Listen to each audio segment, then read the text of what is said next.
नमस्कार, मैं हूं कौशलेंद्र उपाध्याय और आप देख रहे हैं the news launcher Uttar Pradesh Uttarakhand. Uttar Pradesh में बहुजन समाज पार्टी की मुखिया अब वो भी संविधान और बाबा भीमराव अंबेडकर के मुद्दे पर मैदान में कूद पड़ी हैं। उन्होंने अमित शाह ही को नहीं, विपक्ष को भी घेर दिया। ऐसा लग रहा है कि उनके बयानों से कि अब वो भी जो लाइट कैमरा एक्शन से दूर थी, अब वो भी आ गई हैं। लोकसभा शीतकालीन सत्र में जिस तरह से बयानबाजी लेके चला अंबेडकर साहब पे, उसके बाद विपक्ष बीजेपी को घेरने लगा और पूरे देश में चर्चा का विषय है। तो ऐसे में बीएसपी सुप्रीमो मायावती कहाँ छूती रहती। उनकी तो राजनीति भी जो है बहुजन समाज पार्टी, कांसी राम और बाबा भीमराव अंबेडकर पे चलती है, तो वो भी अब मैदान में आ गई हैं। बकायदे उन्होंने न्यूज एजेंसियों को बुला के आज बयान दिया, उन्होंने बयानबाजी की कि बीजेपी के नेता जो गृह मंत्री अमित शाह ने जो बयान दिया है वो अक्षम्य है और इसके लिए उनको माफी मांगनी चाहिए। और फिर उन्होंने कांग्रेस को भी घेर लिया। कांग्रेस साथ छोटे दल भी जो इंडिया अलायंस में लगभग हैं अभी, उन सबको भी उन्होंने घेर लिया। कांग्रेस को तो यहां तक कह दिया कि असंख्य जो कारनामे इनके हैं बाबा भीमराव अंबेडकर के साथ जो इन्होंने किया है उसको कभी भुलाया नहीं जा सकता। सिर्फ वोट की राजनीति अब शुरू हो गई है। विपक्ष के ऊपर ये आरोप लगा दिया। बयान दिया किसने? भारतीय जनता पार्टी की तरफ से आया, गृह मंत्री अमित शाह ने दिया, उनका नाम उन्होंने लिया, लेकिन उसी में कांग्रेस और तमाम दल आ गए जो कि जो विरोध करना चाह रही हैं उसी का विरोध विपक्ष भी कर रहा है। लेकिन इनका एक अलग हुआ। वन नेशन वन इलेक्शन पे लोकसभा और राज्यसभा में एक भी सदस्य नहीं है। अगर होते तो हो सकता है कि जेपीसी कमेटी में कोई न कोई नामित होता, लेकिन समर्थन इनका है वन नेशन वन इलेक्शन को। इन्होंने पहले ही बयानबाजी कर दिया कि नहीं, हम इसके जो है साथ हैं, वन नेशन वन इलेक्शन, एक राष्ट्र एक चुनाव के जो है साथ हैं कि ऐसा होना चाहिए। सभी पार्टियां विरोध कर रही हैं लेकिन ये साथ में है।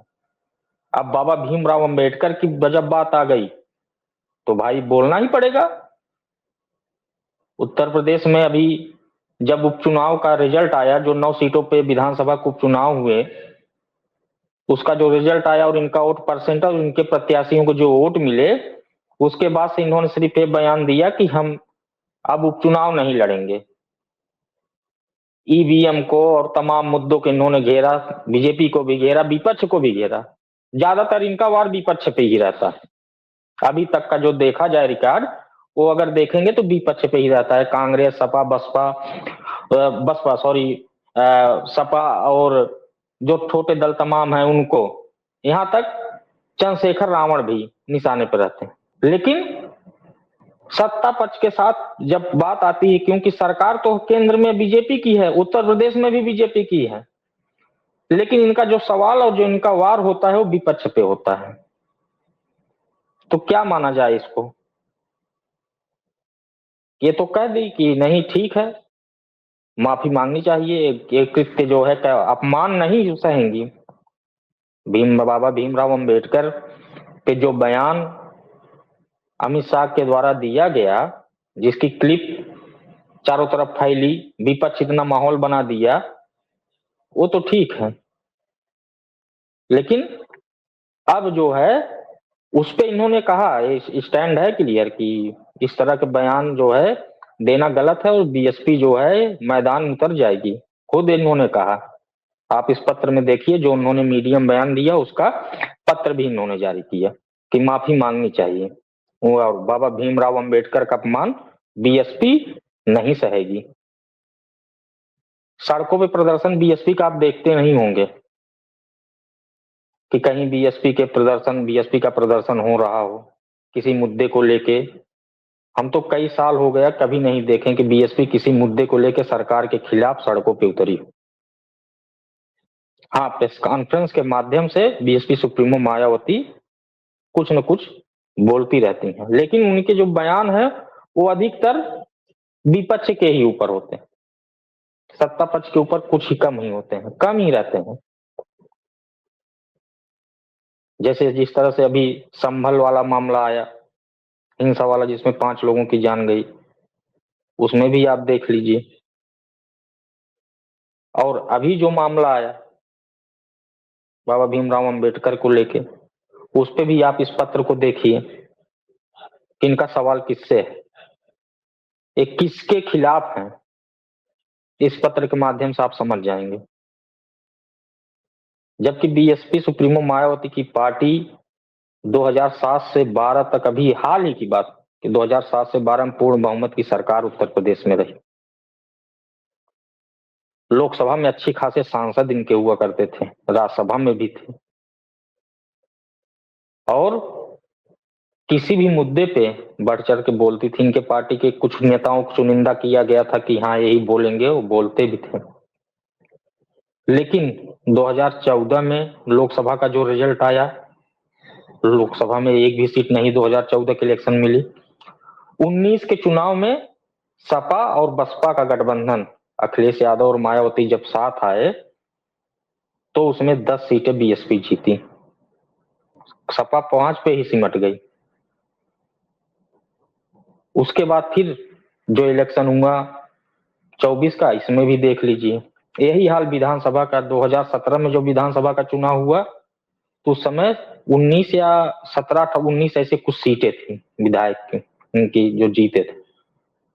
22 में सिर्फ एक विधायक, बलिया से जो रसड़ा से विधायक उमा शंकर सिंह, वही एक विधायक है उनकी पार्टी के, इकलौते विधायक हैं।